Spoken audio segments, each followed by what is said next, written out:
ubuntu si ubusa. Yesu yatanze ikiguzi, Yesu yabaye igitambo, Yesu yabaye incungu, Yesu yarakwiguranye, Yesu mu by'ukuri yishyuye byose byasabwaga kugira ngo akuronke, akugure, agucungure, aguhuze n'Imana, akugire uwera, umukiranutsi, umuntu Imana itabaraho icyaha. Naje gusanga impamvu abantu batumva neza ubuntu ni ugutekereza ngo ni nk'ubusa. Ariko ndashaka kuvuga iki? Ndashaka kuvuga ngo ubuntu si ubusa. Ubuntu bwatangiwe ikiguzi. Kandi ikindi byitwa ubuntu kubera ko utayibonera ikiguzi ahubwo. Imana yabigize ubuntu kubera ko nta muntu ari kwibonera ikiguzi, ahubwo ikiguzi cyaturutse n'ubundi mu Mana ubwayo. Niyo dushakiye uwo kutwigurana, uwo kutugura, uwo kuducungura, uwo kudukiza, uwo gutanga ibyo twasabwaga byose kugira ngo Imana iduhe iby'agaciro kenshi tutari kubasha kwigurira twebwe ku Mana. Icyacungura umuntu ku rubanza rw'ibyaha yari afite rwari hagati ye n'Imana, nicyo kurekwa iteka. Nicyo kurekwa iteka ni ukwegerayo. Amagambo yawe, kurira kwawe, n'ibimyira bikaza, n'amarira akaza, ibyo twakora byose, n'umwete wacu wose, n'amarira adashira, n'agahinda gasaze, byose ngo ntibyabasha kudukuraho ibyaha. Ndagira ngo nyuma yo kumanika amaboko, acitse intege, atendebutse, ibyananiranye kanyarira kizabonwa muri Murya, muri Sinayi, mu bujurire, mu rusesamanza n'ahandi no mu mashyuza. Ndagira ngo nkubwire ko muri Kristo birashoboka gutunga umutima wabariwe, umutima wemewe, umutima utarimo urubanza, umutima uguwe neza, umutima w'amahoro, umutima w'umunezero, umutima umaze kwakira indi nzira nshya Imana duciriye muri Kristo. Tuzakomeza kuganiraho kugira ngo mu by'ukuri utekane, wumve uburyo Imana yagukijije, wumve uburyo Imana yakugiriye neza. Nubwo Kristo akenshi wamwumvishe, nubwo wumvishe bamuvuga, ariko uzamwumva bitandukanye nuko wamwumvishe. Uzamwumva mu kazi, uzamwumva mu ibyo byakunaniye, uzamwumva noneho akemura ibyo byananiranye gukemuka. Mbese ahindura, tujya turirimba ngo ahindura ibyanze guhinduka. Uzumva noneho uburyo ahindura ibyanze guhinduka. Uzumva uburyo ahindura ibyanze guhinduka. Ibyanze guhinduka ni ibiki? Ni uburyo uhora wumva uri umunyabyaha, ukagerageza ngo bihinduke, wumve ko wabaye umukiranutsi, ariko bikanga. Umuryango w'abantu ni umwe. Abantu bose bakomoka ku muntu umwe witwa Adamu. Karande rero yaranze irandaranda ituruka kuri Adamu ni icyaha, ariko ni ingaruka zacyo. Yaba ari mu buzima, icyaha gifite ingaruka nyinshi, ariko no mu buzima bw'iteka hariho ingaruka mbi cyane kurusha, arizo zo kujya mu nyanja y'akumuro n'amazuku. Ukeneye total delivrance, ugakira n'ayo mateka y'ibyaha ari atashe ku buzima bwawe. Uretse n'imbabazi z'ibyaha ukeneye, ariko ukeneye no gukira ubuzima bw'ibyaha, izo mbaraga z'icyaha ku buzima bwawe.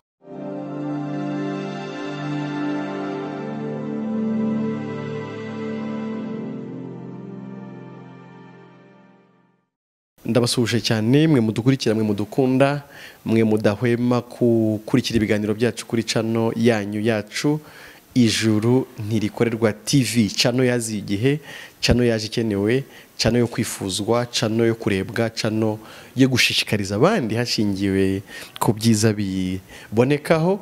Njye ubasuhuza, njye ubaganiriza, nitwa Emile Nshimiyimana, nkaba mu by'ukuri ndi inshuti yanyu ikomeye, inshuti bakunda. Burya umuntu ukunda guhozaho umutima, umuntu ukunda cyangwa se umuhozaho umutima kubera ko ari umukunda, nibyo nanjye rero mbahozaho umutima, mba numva iteka nabaganiriza, mba mfite byinshi bindwaniramo, mba numva twaganira. Ariko nkunda none iyo munganirije namwe, nkunda iyo muri kumbwira uko mubyumva, uko mwabyakiriye, kugira ngo bintere kubasubiza, bintere courage, menye ibyo nkwiriye kuba mbabwira bijyanye n'ibyo muba mwabajije. Ubwo rero nabasuhuzaga, amazina ku batayazi ni Emile Nshimiyimana, umuvugabutumwa bwiza bw'ubuntu bw'Imana. Abantu benshi bavuga ko ari abavugabutumwa bwiza, ariko babwiriza iki? Ubutumwa bwiza twahawe ni ukuvuga ubuntu Imana yatugiriye muri Kristo Yesu, nta bundi butumwa.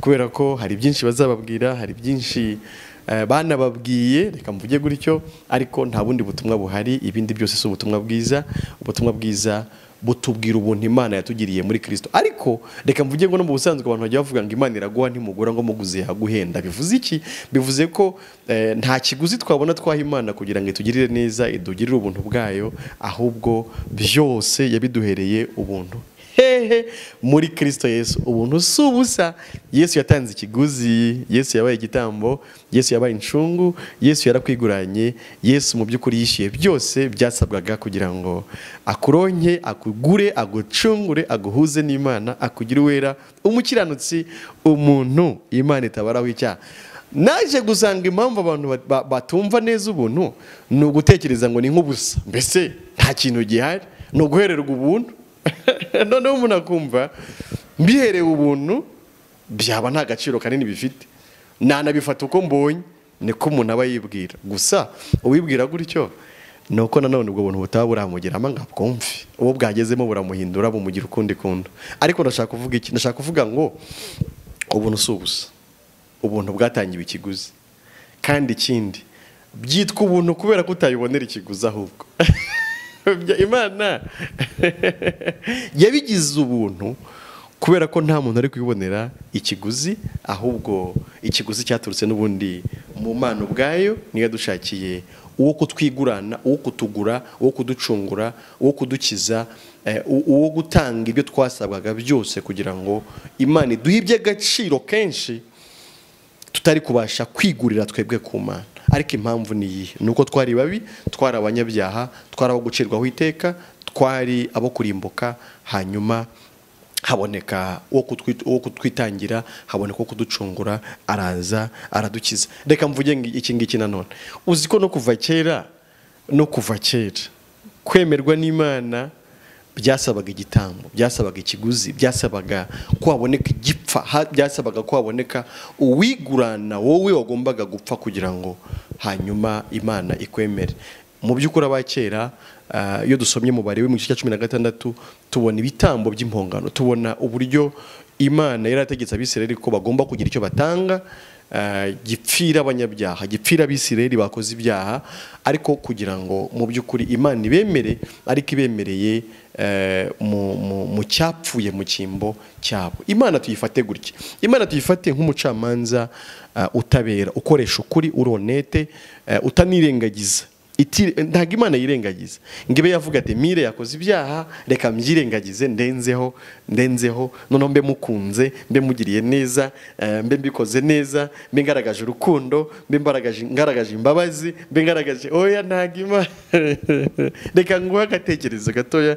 kaza gufasha kumva Imana uburyo imeze uramutse ufite tuvuge nk'umutraffic w'inshuti yawe noneho akaba yakwandikira contravention wenda se yagufasha warengeje umuvuduko cyangwa se mauvaise de passement akakwandikira yamara kukwandikira byagiye muri systeme ukamubwira ati ariko mu by'ukuri tibanza utanyibukaga ariko ndi mushuti wawe twiganye ibunyanaka tekereza neza uranyibuka twakuriye ahantu hamwe ati impamvu nirukankaga nuko umurwayi mudamu wanjye arwaye ari kwa muganga n'abana bararwaye narakennye burya naje kugira ibyago naje kugira ibibazo aramutse akugiriye neza yakubwira ngo genda ndakubabariye ubitekerezeho aramutse umupolisi akugiriye neza yakubwira ngo genda ndakubabariye disi ati wowe inshuti yanjye disi yo burya ni iki kibazo wagize ati yo tinukuri ati ndakubabariye wigendera amahoro yaba kubeshye n'ubundi ya contravention yabirimo akubabariye yagukorera iki yakwishyurira kuko contravention yagezemo yakurwamo gusa nuko yaba yishyuwe niba rero akugiriye impuhwe akubabariye yakwishyurira Imana rero nayo irenze uwo mupolisi irenze iyo systeme y'abantu yaraducaginze yaratwandikiye kubera ko yaravuze ko ibihembo by'ibyaha ari urupfu ikimara kurema Adamu na Eva yarababwiye ati ntimukakiryeho umunsi mwakiriho no gupfa muzapfa babirengaho barakirya babirengaho barakosa babirengaho baragoma hanyuma contravention iba irinjiye umuntu wese arayivukana, umuntu wese avuka yarandikiwe, avuka yarakatiwe, avuka urubanza rwaramuhamye n'igihano cyaramuhamye, ari uwo kurimbuka, ari uwo gucirwaho iteka, ari uwo kujya mu nyanja yaka umuriro n'amazuku. Umva kandi kantu gakomeye cyane, mu by'ukuri Imana irera cyane, iri perfect, Imana irera cyane, iri holy, irera, iba mu mucyo utegerwa. N'akaha gatoya, kamwe gatoya, gato hanyuma y'ibindi ntikabana n'Imana, ntabwo kakwegereza Imana, ntikatuma ubana n'Imana, ntibishoboka. None rero ubwo ari uko bimeze, tekereza ko ukuntu umeze nta kundi kuntu byagenda ngo ubane n'Imana, nta kindi kintu wakora ngo ubane n'Imana. Imana rero niyo mpamvu kuva kera yarateguye ko mu by'ukuri umunyabyaha kugira ngo ayegere, kugira ngo avugane nayo, hagomba kuboneka igitambo gipfa mu cyimbo cy'umunyabyaha. Uwakoze icyaha akarengerwa n'igitambo niyo agomba gupfa, ariko habonetse igipfa mu cyimbo cyanjye. Noneho proof yuko cyapfuye, amaraso akameneka, hanyuma ya maraso akajyanwa guhongererwa, akaba impongano y'uwakoze icyaha. Noneho Imana igatanga imbabazi ariko zitirengagije ubutabera. Imana igatanga imbabazi ariko zitirengagije ubutabera. Aha, hari ikintu rero gikomeye cyabaga cyabayeho. Ni ukuvuga ngo habagaho ikintu mu cyongereza twita imputation. Habagaho ikintu kimeze nka transfer. Ni ukuvuga ngo ibyaha byanjye bimvuyeho ariko bifite ahandi hantu bijya. Bigiye ku gitambo, bigiye kuri rya tungo ryari riziranenge ritakoze icyaha. Noneho babinyimuyeho ibyaha byanjye, babyohereje ku gitambo, babyohereje kuri rya tungo ryaziraga inenge ritakosheje. Noneho ubwo bigiye ku gitambo, ngenda sigara ntabyo ngifite kubera ko byabazwe ku gitambo. Ibyo rero byari ineffective, ntabwo byari effective. Ntabwo iyo dusomye mu Baheburayo mu gice cya 10 dusomye guhera ku murongo wa mbere, baravuga ngo ubwo amategeko ari igicucu cy'ibyiza bizaza, akaba adafite ishusho yabyo ubwabyo, ntabwo yabasha gutunganya rwose abegera igicaniro, abatunganishije ibitambo bahora batamba uko umwaka utashye. Urumva amategeko nirategetse ko bagomba gutamba ibitambo. Hanyuma rero bari kuvuga ngo ntago amategeko ari kubasha gutunganya abantu, abatunganishije ibitambo bahora batamba uko umwaka utashye. Ngo iyo abibasha ntibaba barorereye kubitamba. Iyo amategeko abasha gutunganya abantu, bari kugeraho bakarekeraho gutamba ibitambo. Mbese bakavuga ngo ubwo ibitambo byatanzwe, Imana ikaba yabyemeye, tukaba twababariwe, ntago dukomeze gutamba ibindi bitambo kubera ko ibitambo byaremewe, ibyo twatanze byaremewe, twarababariwe. Kuko abasenga baba barejejwe rwose, ntibabe bakimenyaho ibyaha. Ni akantu gakomeye cyane ngo abasenga baba barejejwe rwose, ntibabe bakimenyaho ibyaha. Impamvu ibyaha bidashira, impamvu ibyaha bikikuriho, icyambere nyine no kuri mwene Adamu, n'ubundi nta gihe bizagushiraho kubera ko kamere yawe ni kwa kundi imeze. Ugerageza gukora ibyiza, Abaroma ibice cya 7:15, ibi bikagutanga imbere nuko umuntu ameze. Kandi reka nkubwire, na wa wundi ujya ubona wagira ngo we ni mwiza. Hari igihe mu church tureba umuntu tugafata uriya muntu ni mwiza, aritonda, aritwararika, arigengesera, ni inyangamugayo, ni intangarugero, uriya ni umukristo, ni umuntu w'Imana, ni mutumishi, ni aposo, ni bishopu, ni dirigeant, ni dirigente, ni president, ni watukorari n'ibindi. Ariko uwo nawe muhuje ikibazo. Ubunyabyaha bukomoka ku muntu umwe kandi burangana ku bantu bose. Ubunyabyaha bukomoka ku muntu umwe kandi burangana ku bantu bose. Ntawe ukora ibyiza n'umwe, ntawe ushaka Imana, ntawe ukiranuka n'umwe. Ayo magambo reka nyasomeho gatoya. Abaroma 3 guhera ku murongo wa 9 haravuga ngo nuko tuvuga iki? Mbese turabaruta? Oya da, habe na gato, kuko tumaze guhamya Abayuda n'Abagiriki yuko bose batwarwa n'ibyaha. Ngo ariko natwe ntitubaruta. Tumaze guhamya ko Abayuda n'Abagiriki bose batwarwa n'ibyaha, ariko ntabwo tubaruta. Niko Pawulo ari kuvuga. Nkuko byanditswe ngo ntawe ukiranuka n'umwe, ntawe ukiranuka n'umwe, ntawe ukiranuka n'umwe. Azaba wowe se kandi byaranditswe, byamaze kwandikwa ko ntawe ukiranuka. None se ahubwo twemera ijambo ry'Imana ritabeshya rivuga ko ntawe ukiranuka n'umwe, ntawe umenya, ntawe ushaka Imana. Ko twari tuzi ko tuyishakira mu butayu, kuko tuzi ko tuyishakira mu kwiriza ubusa no kwigomwa ibyo kurya no kujya ku karago no kuririmba no gutanga ibyacu, ntawe ukiranuka n'umwe, ntawe ukora ibyiza n'umwe, ntawe umenya, ntawe ushaka Imana, bose barayobye, bose bahindutse ibigwari, ntawe ukora ibyiza n'umwe. Nuko abantu bameze. Hari igihe bajya kuvuga ati burani ngewe byananiye, atabandi bura barabishoboye, atabandi hoya. N'ujya ufatiraho urugero nawe ntabwo imbere y'Imana akora ibyiza. Ibyiza byacu birakenewe muri sosiyete, tubikore cyane, tubikunde, ariko imbere y'Imana twe kubirata, kubera ko ntago byaduhingura imbere y'Imana. Bose barayobye, bose bahindutse ibigwari, ntawe ukora ibyiza n'umwe. Umuhogo wabo n'imva irangaye, bariganishije imindimi zabo, ubusabwe bw'inshira buri mu minwa yabo. Akanwa kabo kuzuye ibitutsi n'amagambo abishye, ibirenge byabo byihutira kuvusha amaraso, kurimbuka n'umubabaro biri mu nzira yabo. Abo ni abantu bose aho bava bakagera. Arega ushobora kuvuga ati hoya, twebwe se ko tuba mu murimo, ko tuba mu caci, ko dusenga Imana, ko tuyikorera, tubwo bari kubwira abo hanze abanyabyaha. Hoye bavuze ngo tumaze guhamya abayuda n'abagiriki yuko bose abayuda ruvuga ngo n'Abisirayeli ubwoko bw'Imana bwatoranijwe ngo ko batwarwa n'ibyaha, abagiriki ruvuga abanyamahanga. Ariko natwe ntitubaruta, na Paulo ari kuvuga ngo natwe ntitubaruta, sibyo? Nawe rero ntubaruta. Abantu bose barahwanye ku bijyanye n'ikibazo cy'icyaha, nta wagikemurira undi, kimwe nuko nta wakwikemurira ikibazo cyiwe ku bijyanye n'icyaha. Harimo ikibazo utabonera igisubizo, harimo ikibazo waburiye igisubizo, gusenga kwawe, kwatura kwawe, kurizwa n'ibyaha cyane, ntago byakugira mwiza imbere y'Imana. Reka nongereho iki ngicyo. Akenshi abantu bavuga ibyaha bakumva banabireka, bakumva babisabira imbabazi, bakumva babyihana. Akenshi baba bumva kandi ko ku rundi ruhande nibyo nuko bayobewe inzira, baba batekereza ko umuntu abaye hadakora ibyaha akaba hanezeza Imana, yanabona imigisha iva ku Mana, kubera ko umuntu abatekereza ko Imana iri hejuru ya byose, kimufitiye byose, mu gihe yababanye nayo amahoro, ko ntacyo yakena kandi ari kumwe n'Imana. Mu by'ukuri ndabyemera. Ubundi hari aho Paulo avuga mu gice cya 10 cy'urwandiko rwandikiye Abaroma ngo ndahamya ko bafite ishyaka ry'Imana, ngo ariko ritava mu bwenge. Iryo shyaka ryari ryiza, ariko yaba ryari rishingiye ku kumenya Kristo, kuko niwe bwenge bwacu.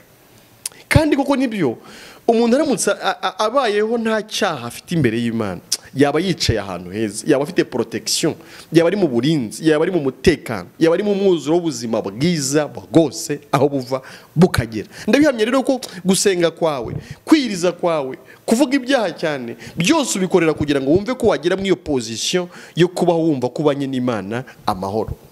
Kandi ubanye n'Imana amahoro, nibyo birivuga nanone mu Baroma mu gice cya 8 ngo niba Uwiteka ari mu ruhande rwacu, umubisha wacu yabandi. Nta mubisha waboneka ku muntu Uwiteka ari mu ruhande rw'uwo muntu. Ariko ikizatuma Uwiteka aba mu ruhande rwawe si iyo nzira wewe wishyiriyeho yo kwihana ibyaha no kubibwira abagenzi bawe no kubabazwa nabyo no kugira gute. Umurimbyi umva ko ndavuga akavuga ibintu biteye ubwoba, aravuga ngo naho warira ukicuza ukanababara ngo ntago byariha ibicumuro byawe. Ariko arakomeza akavuga n'igisubizo, aravuga ngo impongano ikwiriye ibyaha wakoze ni amaraso ya Yesu masa. Ruvuga ngo naho warira ukicuza ukanababara ntago byariha ibicumuro byawe. Gusaba imbabazi bisa nkaho ari byiza ubirebeye inyuma, wavuga ati uyu muntu akunda Imana kandi yanga ibyaha, ariko mu by'ukuri ntago byakuraho icyaha. Reka mvuge n'iki ngiki, reka mvuge ko yuvuze ngo Mana mbabarira ko nabeshye, ko narakaye, ko nibye, ko nagize gute, ngo Mana mbabarira mu yandi magambo ni nko kuvuga ngo kanshitse ndagakora, Mana ukambabarire, ukambabariye ubisigaye ibyo ndi mwiza nuko ari kariya gusa kari kanshitse. No ku rundi ruhande ni ukudasobanukirwa ubunyacyaha bwawe, ni no gupfobya ahubwo n'ubunyacyaha bwabo. Ntabwo ubunyacyaha ari ako kantu kagaragaye hanze. Ubunyacyaha bufite imizi muri wowe, ni iyo mbuto yo muri Adamu iba muri wowe. ni ikintu rero utakwihana ngo Mana mbabarira kubeshya, ngo Mana mbabarira kurakara, ngo Mana mbabarira ngo umujinya, ngo Mana mbabarira kwiba, ngo Mana mbabarira kwibaza ku murimo wawe, ngo Mana mbabarira, Mana mbabarira, Mana mbabarira, Mana mbabarira. Ibyo uba uri kwihana ibitari byo, uba urimo urayoberwa ikibazo ukanayoberwa uburyo cyakemuka. Ikibazo nyirizina ni kamere yawe, ni kavukire yawe, no buryo wavutse umeze, no buzima bukubamo, ni icyaha kikubamo kibi imbere, ntabwo ari utwo tuntu wibonyeho. Utwo wibonyeho ni utubuto dukeya twagaragaye inyuma, ariko icyaha nyirizina ni ubuzima ugendana, ni ubuzima wavukanye, ni ubuzima utiteye, utihaye, aho bukomora kuri Adamu na Eva. Ntabwo ibyo rero byihanwa mw'ubwo buryo, ahubwo tuzakomeza kurebera hamwe uburyo Imana yahannye icyaha, uburyo Imana yahannye umunyabyaha, uburyo kibazo cyakemuwe mu buryo bukomeye cyane. Ni ikibazo gikomeye ndengakamere utakemura wowe. Kubera iki? Kubera ko Adamu wateje ikibazo ni umuntu wa mbere Imana yaremye, wowe udahari, utagizemo n'uruhare. Hanyuma uwo muntu wari uhagarariye inyoko muntu yose aragoma, arakosa, bigira impact negative, impact mbi ku bantu bose. Icyo kintu rero cyinjiriye ahantu utamenye, utaruzi, utaruherereye, nta ruhare wakigizemo, kikurusha imbaraga, kirakuruta. Icyaha kirakuruta cyane, cyabayeho utarabaho. Ntabwo rero aka kanya wubaye ejo bundi wakemura ikibazo cy'icyaha. Ni ikibazo cyazanywe n'umukurambere, umuntu wa mbere, ari we Imana yaremeyemo abantu bose, wari uhagarariye inyoko muntu yose. Ntacyo wagikoraho, wowe uraciriritse cyane, ufite imbaraga nke cyane, uri umunyantege nke, ndetse nawe ufite icyo kibazo wavukanye cya kamere y'icyaha, ku buryo ntacyo wakora ku icyo kibazo cy'icyaha. Ni ukukireka. Hari aho Bibiliya ijya ivuga muri Zaburi, nibyo Zaburi ya 49, umve ukuntu bavuga umurongo wa 7, baravuga ngo biringira ubutunzi bwabo bakirata ibintu byabo byinshi, ariko nta ubasha gucungura mugenzi we na hato, cyangwa guha Imana inshungu ye. Nta wacungura mugenzi we na hato, nta n'uwaha Imana inshungu ye. Ntiwacungura mwene so, ntiwacungura umuturanyi, ntiwacungura umuntu ukunda, umugombore mu kibazo cy'icyaha. Nawe ubwawe ntiwaha Imana inshungu yawe. Nawe ntiwakwicungura mu yandi magambo, kugira ngo arame iteka atabona rwa rwobo, kuko inshungu y'ubugingo bwabo ari igiciro cyinshi, ikwiriye kurekwa iteka. Tekereza, inshungu y'ubugingo. Ariko twibukiranye, ubwo si inshungu n'igitambo biratandukanye? Ntabwo bitandukanye. Nuvuga ngo inshungu y'ubugingo bw'umuntu ni igiciro cyinshi. Icyacungura umuntu ngo atazajya Gihenomu, ikimujyana Gihenomu ni iki? Ni icyaha. Mu yandi magambo, icyacungura umuntu ku rubanza rw'ibyaha yari afite rwari hagati ye n'Imana, nicyo kurekwa iteka. Nicyo kurekwa iteka, ni ukwegerayo. Amagambo yawe, kurira kwawe, n'ibimyira bikaza, n'amarira akaza, ibyo twakora byose, n'umwete wacu wose, n'amarira adashira, n'agahinda gasaze, byose ngo ntibyabasha kudukuraho ibyaha. Se nawe ujye uririmba, ariko niyo mpamvu bitakuvuyeho. Ese ntiwari kuba nyine utunze umutima ukubwira ko nta kibazo ufite? Wari kuba utunze umutima ukubwira ko wabariwe? Wari kuba utunze umutima ukubwira ko nta rubanza? Wari kuba utunze umutima ukubwira ko ikibazo cyawe ufite n'Imana cyakemutse? Ariko ubwo atari uko bimeze, urumva ko wishakiye inzira biranga, waciye mu nzira itariyo. Ariko niyo mpamvu bavuga ngo inshungu y'ubugingo bw'umuntu ni igiciro cyinshi cyane, ikwiriye kurekwa iteka. Mbese ukwiriye kwegerayo, ukwiriye kumanika amaboko atentebutse, amaboko acitse intege, amaboko avuga ngo Mana ndananiwe, Mana naragerageje biranga, Mana kugira ngo numve ko ntekanye, ntunganye imbere yawe byarananiye, byaranze rwose. Noneho ugashakira amaboko ku Mana, kubera ko icyananiye abantu Imana iragishobora. Icyo abantu batashobora Imana iragishobora. Ndashaka kuvuga ko inzira yo gukiriramo kwawe, inzira yo gutunga umutima ukwemerera ko uri umukiranutsi, ko nta cyaha ugifite ku Mana, iyo nzira ntago ica mu muntu uwo ari we wese, nawe ntiyaca muri wowe, ariko irashoboka kandi irahari. Ndagira ngo nyuma yo kumanika amaboko acitse intege, atendebutse, ibyananiranye kanyarira kizabonwa muri Murya, muri Sinayi, mu bujurire, mu rusesamanza, n'ahandi no mu mashyuza. Ndagira ngo nkubwire ko muri Kristo birashoboka gutunga umutima wabariwe, umutima wemewe, umutima utari mu rubanza, umutima uguwe neza, umutima w'amahoro, umutima w'umunezero, umutima umaze kwakira indi nzira nshya Imana duciriye muri Kristo. Tuzakomeza kuganiraho kugira ngo mu by'ukuri utekane, wumve uburyo Imana yagukijije, wumve uburyo Imana yakugiriye neza, wumve uburyo inzira zawe zidashoboka ariko uburyo Imana yaguhitiyemo iyindi nzira. Hari n'abandi ngo barambika abandi ibiganza da. Hano bavuze ngo ntawe ubasha gucungura mugenzi we cyangwa guha Imana inshungu y'ubugingo bwe. None undi arakubwiye ngo ngwino nkurambikeho ibiganza ngo ibyaha byawe urabibabarirwa. Arakubeshye.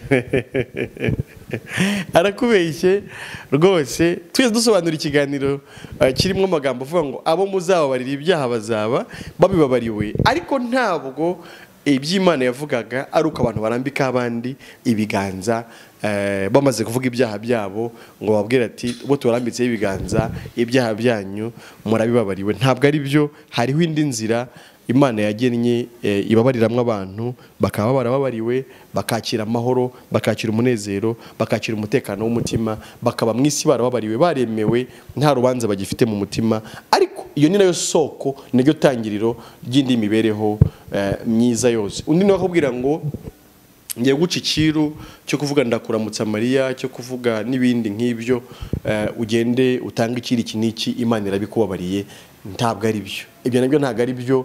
Izo nzira ntizishoboka. Arega niyo mpamvu nyine abazinyuramo, abazinyuzemo ari abahamya bo guhamya yuko imitima yabo itigera ibabwira ko bababariwe, ko bemewe n'Imana, ahubwo ibyo bakora bihora bibibutsa ko ari abanyabyaha buri gihe, uko babisubiramo, uko babisubiramo, uko babisubiramo, uko babisubiramo, uko babisubiramo, uko babisubiramo, uko babisubiramo, uko babisubiramo, uko babisubiramo. Ariko wowe udukurikira, wowe uri kuri channel yacu, mu by'ukuri ubaye utaramenya inzira imwe ishyitse yuzuye y'imbabazi twaherewe muri Kristo, tuzakomeza kwigusobanurira. Nubwo Kristo akenshi wamwumvishe, nubwo wumvishe bamuvuga, ariko uzamwumva bitandukanye nuko wamwumvishe. Uzamwumva mu kazi, uzamwumva mu ibyo byakunaniye, uzamwumva noneho akemura ibyo byananiranye gukemuka, mbese ahindura. Tujya turirimba ngo ahindura ibyanze guhinduka, uzumva noneho uburyo ahindura ibyanze guhinduka. Uzumva uburyo ahindura ibyanze guhinduka. Ibyanze guhinduka ni ibiki? Ni uburyo uhora wumva uri umunyabyaha, ukagerageza ngo bihinduke, wumve ko wabaye umukiranutsi, ariko bikanga.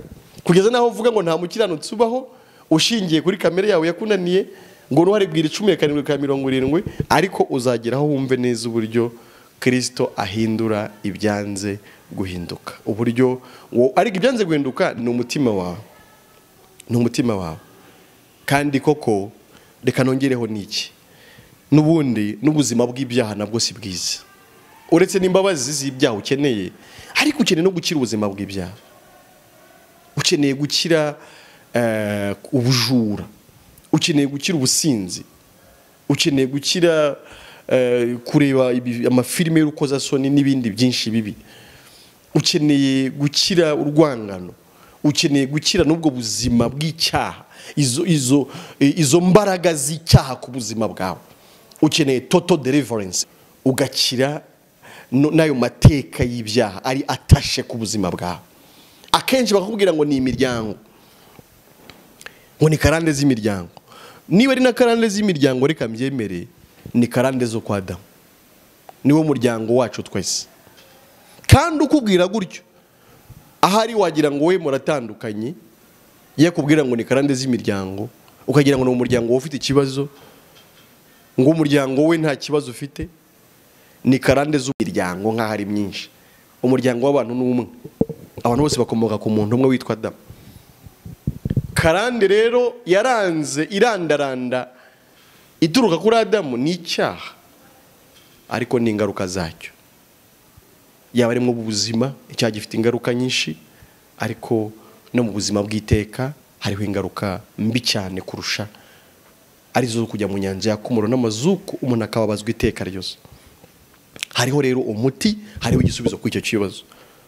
Gumije urushinge kuri channel, ntukureho ijisho, komeza ubane natwe, uzasobanukirwa uburyo Imana ica karande, uburyo Imana ikuraho, uburyo Imana ivanaho icyaha n'ingaruka zacyo, uburyo wabaho uri mu bundi buzima bushya, ubuzima bushya bw'ubutsinzi, ubuzima bushya bw'umwuzuro, ubuzima bushya bwuzuye imigisha yose Imana yageneye abakiranutsi bayo. Ndizera ko wafashijwe n'ikiganiro, ndizera ko cyakuguye neza, ndizera ko umutima wawe wakozweho, ndizera ko wumvishe neza ko ikibazo ufite utagikemura, ariko nanone imbere tuzakomeza tugusobanurire aho icyo kibazo cyakemukiye. Ubane natwe kugira ngo icyo kibazo umaranye imyaka myinshi, waragiye mu bavuzi benshi batandukanye, bakaba barananiwe kukuvura, usobanukirwe neza uburyo Imana ubwayo nka muganga mukuru, nk'umuvuzi mukuru, ishobora byose, izi byose, uburyo yakemuye ikibazo cyawe. Wowe wamaze rero kugikemurirwa nawe, sinabura kugushimira ko ukomeje kuba natwe mu biganiro. Komeza ubisangize abandi, kandi utwandikire kugira ngo uduhe courage, unatubaza ibibazo kugira ngo bidufashe gukomeza kwinteractinga na audience. Ubundi nsoza navuga nti amahoro Imana itanga abari n'abakiranutsi bayo ku isi yose none n'iteka ryose. Amen.